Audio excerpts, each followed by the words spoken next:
Salut à tous, j'espère que vous allez bien. Du coup, dans cette vidéo aujourd'hui, ce sera la partie 2 du transport. Du coup, cette fois de la jument, ça y est, je peux vous le dire. Je vous spoil un peu, mais le transport de la jument a été réussi, donc elle est à l'association. Je n'ai pas pu être là à ce moment-là, du coup, c'est Johanna qui a tout filmé. Donc je vous laisse avec la suite et du coup avec Johanna du coup. Bon ben c'est reparti hein. Allez, je vais chercher la petite Camargue. Donc on a trouvé une bétaillère pour la charger en espérant que cette fois-ci ça va bien se passer. Du coup moi je l'ai rejoint en voiture et puis après ça va être le temps de la charger. J'espère vraiment que tout va bien se passer pour la cocognette et qu'on va arriver à la ramener tranquillement jusqu'à la maison.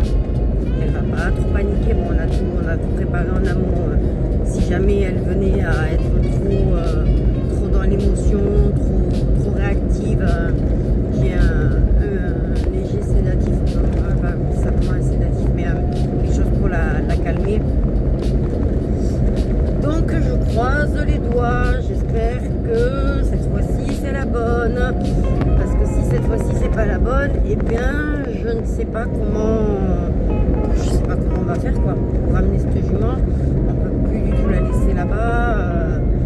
Voilà, et puis voilà, elle est toute seule, elle a perdu tous ses repères.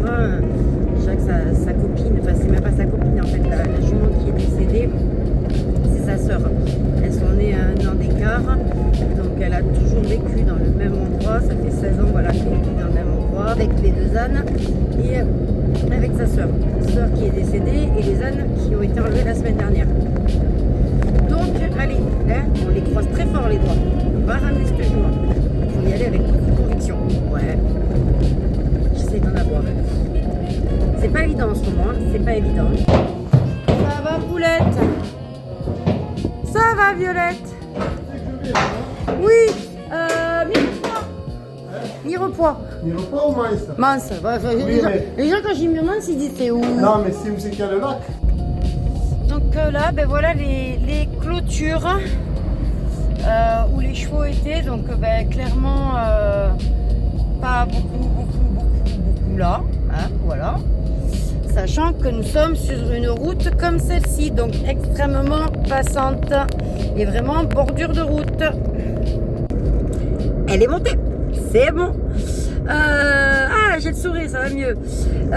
Du coup, bon, ça a été un petit peu long, mais en fait, par rapport à la première fois, ça va. C'est carrément gérable. Par contre, elle m'a démonté les bras, ça oui. Elle a pas de respect à la longe, en fait, du coup, ça ne lui convient pas. Elle balance la tête dans tous les sens, sauf que la nénette, je vous la refilmerai mieux tout à l'heure, elle est énorme, mais c'est un Camargue mais version cheval de trait. Elle est vraiment énorme, du coup elle a une force qui est décuplée et moi elle m'a arraché les bras, les épaules. Voilà, demain je vais être en mode 90 ans bien tassé. Je pense que je vais avoir beaucoup mal. Du coup, ben, le chargement, voilà, elle voulait pas y aller, elle a hésité, machin, on a essayé plusieurs techniques, ça marchait pas, elle s'en foutait un peu, enfin elle s'en foutait même royalement.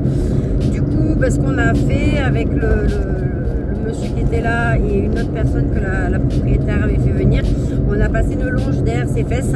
Moi j'étais dans la bétaillère pour la tirer, enfin l'emmener vers le devant. Et eux avaient mis une grande longe à ses fesses et du coup eux ils tiraient donc pour l'inciter à venir sur le devant et moi je tirais pour lui dire coucou pépette, c'est dedans que ça se passe. Bon, on a eu 2-3 cabrés, puis en fait on a eu un cabré où elle est retombée sur le pont et à partir de là elle s'est dit bon ben en fait j'ai épée dessus, allez hop c'est parti j'y vais quoi. Et donc elle est rentrée d'un seul coup, hop parfait. Ils ont fermé le pont. Là, j'ai eu une douce et vague pensée pour la vidéo que vous avez fait Léa précédemment. C'est-à-dire que je me suis retrouvée enfermée dans la bétaillère avec la jument. Et là, j'ai dit, vous êtes sympas les gars, mais vous venez vite m'ouvrir. Bon, ben en fait, clairement, la jument, elle était dans un moment de zénitude absolue. C'est-à-dire qu'elle a regardé, elle a fait bon, ok, elle m'a reniflé. Et à aucun moment, elle s'est braquée. Voilà, elle a tapé, elle a fait demi-tour, elle s'est énervée, donc très bien. Le monsieur est parti de suite, moi j'ai réglé quelques papiers administratifs avec la propriétaire. Et donc voilà, là je suis sur la route pour aller le réceptionner. Qu'est-ce que je peux vous dire de plus? Que je vous refais un film de suite quand on est arrivé. Pour voir voilà, comment s'est passé le voyage, tout ça. Mais en tout cas, quand elle est partie, ça allait. J'ai eu le monsieur sur la route au téléphone qui m'a dit qu'il n'y avait pas de souci, elle ne bougeait pas. Donc voilà, la bétaillère, c'était la meilleure des solutions, c'est-à-dire où elle est complètement enfermée, elle peut voir ce qui se passe dehors. Et c'est vrai que la différence qu'on a avec une bétaillère et un van, c'est qu'un van, c'est très sombre, c'est étroit, ça fait vraiment, pour des chevaux qui n'ont pas l'habitude, c'est limite, on peut les rendre claustrophobes là-dedans. C'est voilà, un cheval qui ne sait pas, qui ne connaît pas, voilà, c'est sombre, on n'a pas de lumière, on n'a pas d'échappatoire, on ne peut pas tourner, on ne peut pas machin. Donc pour elle, vraiment, la meilleure des solutions, c'était la bétaillère. Et elle a été attachée dans la bétaillère. Voilà, on l'a attachée par la suite. Et attachée, elle n'a pas bougé.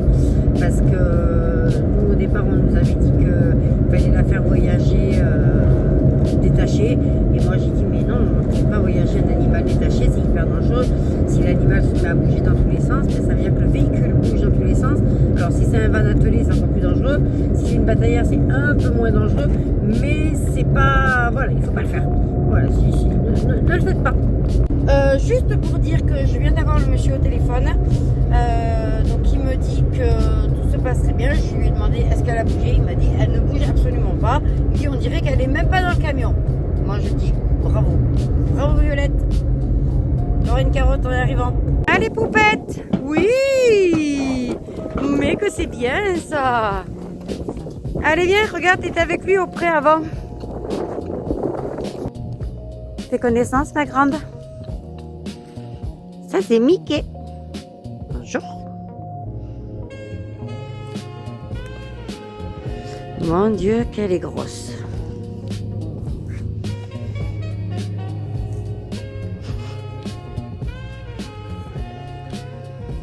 Donc, ça y est. Voilà. Elle est là. Eh ben, oh, doucement. Mais, c'est pas parce qu'il y a une nouvelle, Nougat, qu'il faut que tu fasses ta loi hein, de suite. Non, mais oh. Bon alors Fifi,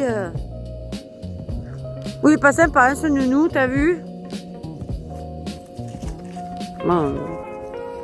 Marc va te faire courir, tu vas maigrir un peu.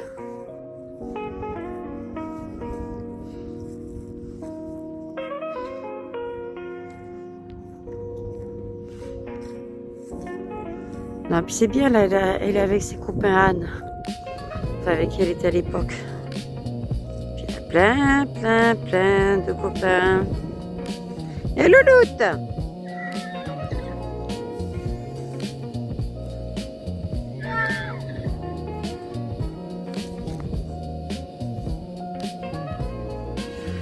Bon, allez.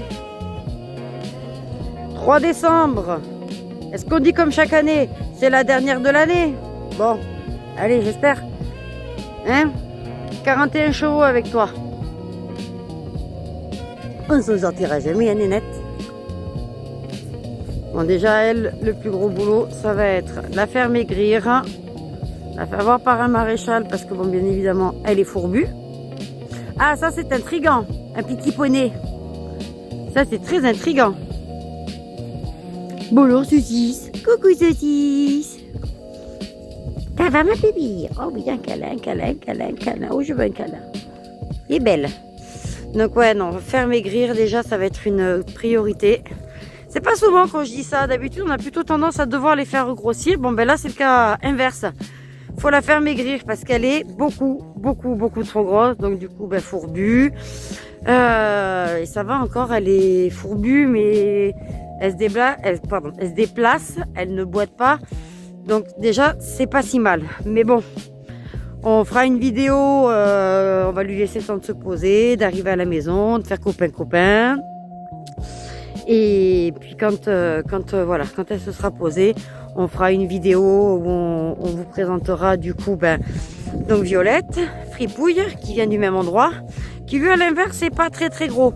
Mais lui c'était pas un manque de nourriture, puisque bon, on peut pas être comme ça et être comme ça en vivant au même endroit. C'est que Fripouille n'a absolument plus aucune dent devant. Il est complètement à la gencive. Donc on fera une petite vidéo pour expliquer un petit peu son cas à lui. Et il y a Margot, sa maman, qui est là-bas tout au fond avec les autres ânes. Et bon, ça du coup, je vous ferai une vidéo, on fera des vidéos plus détaillées avec Léa.